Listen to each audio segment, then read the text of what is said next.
Pozdrav ljudi, dobrodošli na prvi video na kanalu Top Sve. Današnjem videu pričat ćemo o mojoj najdražoj seriji, tačnije 25 činjenica o seriji Alf. Pa da krenemo. Glas Alfa, Paul Fusco, također rodovao lutkom Alfa. Većinu vremena kad je Alf trebao biti prikazan u punom obliku. Glumac Mihael Mezesovs, koji je visok 2,9 m, zavukao bi se u kostim. Znači mi ga nosio. Finale Alfa stvorena je kao klipačnja kako bi nadreklo Neto da se show vrati na ovu sezonu. Prva nije uspjela, emisija je doista otkazana prije nego što je uspjela riješiti državu. Iako je hrpa labavih krajeva bila vezana za 7 godina kasnije izlaskom TV filma Projekat Alf. Film Projekat Alf često su odbijali Alfa, oni to nisu smatrali filmom dobrim. A jedan od razloga zašto su ljudi mrzili ovaj film je bio taj razlog zašto što se niko od originalnih glumaca iz serije nije vratio u film. Emisija je bila veliki hit u Njemačkoj, znak za svjetski grad njemačkog grada Alf ukraden je to tlonki put da je grad na kraju skrbio hrpu njih, kako bi uvige imao prvi ruci na ovih vrh. Jeste slika primijetili kako Alf izgleda nekad drugačije nego u drugim epizodama? To je zato što su bile dvije vrste Alfa na snimanju.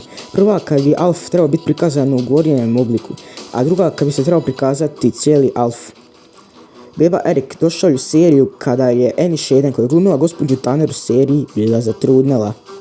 Alf je uvijek megao svoj karijerni put i pisao osvrte za Zapuncu.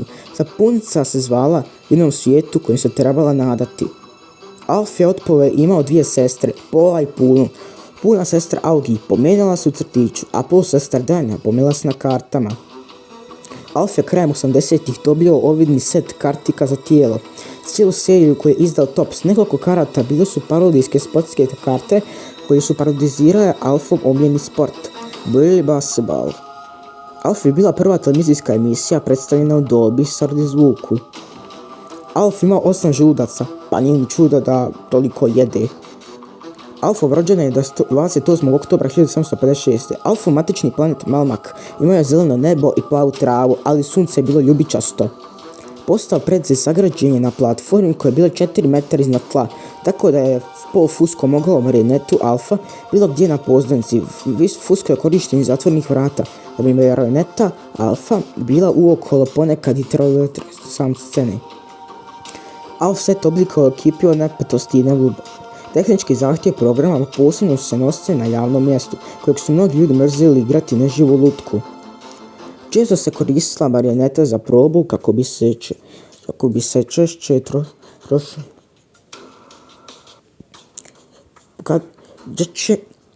pomnožila smjer emisije. Zbog toga Alf, koji je popio pivo u prvoj epizodi, nije bila dobra priklana za djecu. Na prve sezone Alf nije pio više pivo. Animirana serija Alf osvojila je kao predznak emisije Live. Pozitivski da je serija imala popularnost postavljena na Melmaku prije nego što je Alf išao na zemlju. Marvel Comics je objavio seriju Alf stripova kasnijim 80-ima. 20.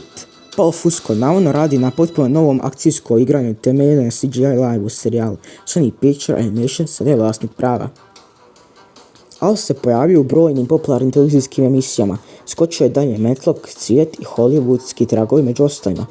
1988. Burger King vodio Alf promociju koja je uključivala darivanje Alfa, lutki i kartonskih ploča. Sam je Alf pjevao na pločama s pjesmama poput Melmac Rock, I Take Me Alf to the Belgium. Svaka epizoda Alfa naslonjena je na pjesku ili na neku dodru, ali svaki naslov ima veze sa akutnim sadržajem emisije. Serija imala 99 epizoda, uključujući 3 jednosatne posebne ponude.